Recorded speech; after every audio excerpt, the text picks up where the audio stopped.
meu povo, aqui é o Israel Branco do Audiofrico.com e hoje a gente está com mais uma análise de um equipamento aqui. Dessa vez é um fone de ouvido que é o AKG K414P, que é um fone de ouvido que há um certo número de anos já eu indico ele para meus alunos, porque os alunos em geral eles não podem gastar muito dinheiro, né? Liseira e alunos é um negócio que normalmente andam muito juntos. Se eu indicasse um fone de R$500 para os alunos iam cair para trás e falar: peraí, professor, calma aí, eu não tô cagando dinheiro não. Então eles pedem um fone que seja um pouco mais barato e eu de fato não tenho muitos fones que eu consigo indicar abaixo de R$100. E seria o mais barato, seria esse aqui, que é o AKG K414P, né? Um fone feio pra caramba, mas a gente vai chegar nisso aí. Bom, primeiramente falando sobre o preço desse fone, é um fone que é barato e na verdade o motivo para você comprar esse fone é o preço dele, certo? Ele é um fone que tá na faixa aí de R$150, algo do tipo, né? E assim, o único fone nessa categoria assim de fone portátil e tal para você comprar e que seja concorrente dele, né, é o Sennheiser PX200, que aí já é quase dobro do preço, né, R$220, alguma coisa do tipo. E dá para achar esse fone por 120, né, 120, 125 na internet, enfim. E no mercado de usados dá até para encontrar ele até por menos de R$100, se duvidar. Mas cuidado para você não comprar nenhum produto roubado, viu, gente? Pelo amor de Deus. É um fone que vale o bom preço que ele tem, até vale um pouco mais, na verdade. Então, o preço é uma questão central nesse fone, né? Bom, partindo pro conforto desse fone, é um fone que, de certa forma, é um tanto confortável, assim, sabe? Você pode perceber, ó, que ele tem as almofadas bem juntas, mesmo quando ele tá, assim, né, solto. Então a maior parte da pressão é feita nas almofadas. Essas almofadas são pequenininhas, são bem acolchoadas, então elas acabam sendo bastante confortáveis, de certa forma. O que é desconfortável nesse fone? São essas duas presilhazinhas aqui, que inclusive é o mesmo modelo que tem no COS Porta Pro. Se você mexer isso aqui, enquanto o fone está na sua cabeça, só que vai agarrar um cabelo seu e vai arrancar alguns fios de cabelo seu. Mas tirando isso, é um fone relativamente confortável pro preço dele, né? E pro formato também dele, né? É bastante leve e isso também é bacana porque ele não cansa muito na cabeça. Próximo ponto é o estilo. Esse fone é um fone extremamente feio. Se você acha que ele não é um fone feio, você está errado. Esse fone é muito feio, pelo amor de Deus, cara. Que fone horrível, que fone feio da gota. O que eu sei é só que, como ele é barato e tem outras vantagens, a gente usa ele, mas poxa, que fone feio, viu? Só perde... Na verdade, não perde pra nenhum outro fone que eu conheço, assim, em termos de feiura. Ou fone feio, pelo amor de Deus. Até o fone que o pessoal fez em formato de Cup Noodles é mais bonito do que esse, pelo amor de Deus. Isolamento. Então, o isolamento desse fone é bem precário, né? Ele é pequenininho. Se eu ajeitar ele aqui assim, ó, você percebe que ele não veda tão bem, né? Então, acaba que não é a melhor opção em termos de isolamento. Mas a maior parte dos supra-auriculares, né, que é esse que fica sobre a orelha, não tem um isolamento muito bom não, sabe? Então eu realmente não sei se indico se você precisa de um fone com bom isolamento. Se você vai estar num lugar muito barulhento, esse não é um fone bom. Tem um porém aí, né? Ele é um fone que tem ele é muito sensível, então qualquer dispositivo vai puxá-lo e vai puxá-lo para ele ficar bem alto. Ele consegue ficar bem alto, esse fone. Acaba que ele meio que ultrapassa esse barulho ambiente aí e dá essa sensação de isolamento, quando na verdade ele está jogando muito barulho no seu ouvido e está prejudicando sua audição. Então cuidado para você não escutá-lo por longos períodos, né, em alta intensidade. Mas se você precisar dele para usar em um ambiente muito barulhento, você tem essa opção por alguns minutos, né, para utilizá-lo um pouco acima do indicado do que seria saudável. Na verdade eu não indico isso, mas é uma opção. Enfim, próximo ponto. A qualidade de construção desse fone é incrível, assim, pro preço dele. Pra você ter uma ideia, esse fone aqui tem uns 4 a 5 anos já que tá comigo. Assim, poxa, é um fone muito resistente, feito de metal. As próprias conchas aqui são ok, bem construídas com um plástico legal. Não tem nenhuma parte assim dele que vá ressecar, descascar, enfim, exceto, claramente, as almofadas. Essas almofadas é indicado, essas aqui inclusive estão precisando ser trocadas. Elas são trocadas a cada 2 anos, alguma coisa assim de uso. É uma almofada bem baratinha, custa uns R$25, alguma coisa assim, o par.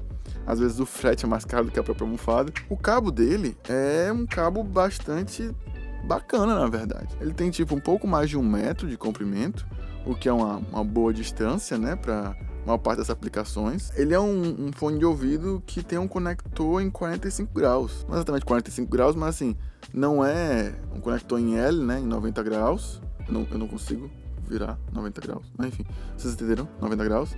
Não é em 90 graus, mas também não é um conector reto. E isso acaba sendo uma boa mistura, né, entre um conector portátil que você consiga conectar em qualquer local, qualquer buraco. É ao mesmo tempo conector que quando você dá uma puxadinha nele, não atrapalha as soldas internas aqui do conector. Então é um conector que demora um pouco mais para ter problema de mau contato aqui dentro do conector. Se tivesse problema de mau contato aqui, você teria que cortar e colocar um conector novo ou substituir o fone. Na outra ponta ele não tem cabos destacáveis, mas uma coisa interessante com a qualidade de construção dele é que como ele tem os cabos um de cada lado, o que muita gente não gosta, as pessoas preferem que seja um cabo de um lado só, né? Quando você tem um cabo de um lado só, o cabo normalmente entra pelo lado esquerdo, atravessa o arco e vai para o outro lado. Quando você tem esses fones de ouvido que tem, né, um cabo em cada lado, acaba que você não tem nada passando pelo arco, então esse cabo do arco às vezes quebra.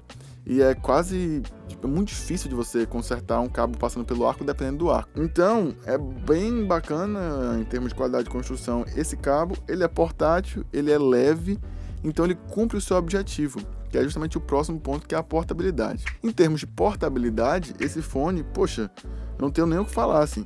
Ele dobra bem dobradinho, bem pequeno.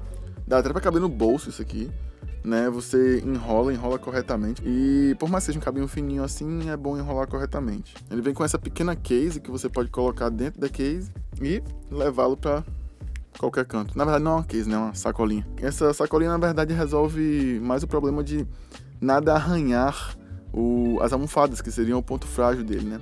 Bom, então chegamos finalmente na questão do som desse fone de ouvido. Esse é um fone de R$150, então ele não vai fazer nenhum milagre, mas para R$150 ele é bem interessante. E ele tem uma característica que é bem incomum nesses fones dessa faixa de preço, que ele é focado nos médios. Eu digo que é incomum não é porque você tem poucos fones focados nos médios, mas é porque os fones normalmente eles acabam tendo uma certa quantidade muito chata de graves que são distorcidos, e não é o caso desse fone. Esse fone não tem nada de grave. Se você está procurando graves nesse fone, você não vai achar. Se você quer gravar voz, né, eu acho que esse seria o grande foco desse fone, você levar para algum canto para gravar voz, para monitorar a voz de alguma forma. Claro que não é o fone ideal, mas nesse preço eu acho difícil você conseguir encontrar algum que bata ele, tanto que tenha essas duas características de ser bom para gravar voz, mas também que tenha uma portabilidade bacana para você levar para qualquer canto. Muita gente que trabalha, né, com som de show ao vivo usa esse fone, justamente por causa disso. Os agudos desse fone são um pouco sibilantes, bem pouquinho. De vez em quando você ouve uma sibilância aleatória que aperreia, mas realmente o grande problema desse fone é se você tiver vários instrumentos, por dois motivos. Primeiro, porque ele não consegue fazer muito bem diferenciação. Como ele não é um fone muito preciso, vou simplificar aqui, certo? É como se o diafragma dele mexesse e não conseguisse parar assim, ele com exatidão. Então acaba que um som muito alto, ele meio que cobre um som muito baixo e você perde detalhamento nesse fone. O que meio que parece uma compressão, para quem sabe o que é uma compressão em termos de som, né? E quando você tem, por exemplo, uma orquestra ou uma banda que tenha muitos instrumentos diferentes, esse fone acaba sendo muito capenga para você conseguir escutar tudo. Então, se você tá pegando esse fone para escutar música, ele é bacana se for, tipo assim, sei lá, uma música eletrônica que não tenha muitos instrumentos, ou voz e violão, algo do tipo. Mas para além disso, não é um fone tão bom não. Mas R$150, né? Não é nenhum fone audiófilo mesmo. Bom, então é isso. Para quem que eu acho que é esse equipamento, eu acho que esse fone ele é para alunos de cinema ou pessoas que estão começando aí com áudio profissional e querem ter algo para carregar para qualquer canto. Alunos de cinema, eu acredito que se beneficiariam muito com esse fone, porque na hora de gravar o som no set, a maior parte do que a gente grava no set é voz, e para voz esse fone ele traz uma voz bem presente. É uma voz meio radiofônica, parece um som meio que de rádio assim, mas nem muito, não é muito não, certo? Só um pouquinho.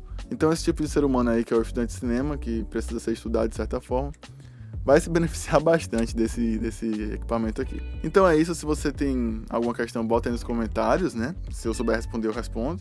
Dá o like nesse vídeo, né? Pelo amor de Deus. Também se inscreve no canal, porque afinal demora um tempinho pra fazer esse vídeo aqui e é meio cansativo, né? E no mais, a gente se vê por aí. Até a próxima conversa audiofílicas, análise de equipamento, debates, qualquer coisa, história do cinema, enfim, técnica, o que for que a gente for discutir no audiofílico. Até a próxima, a gente se vê por aí e tchau!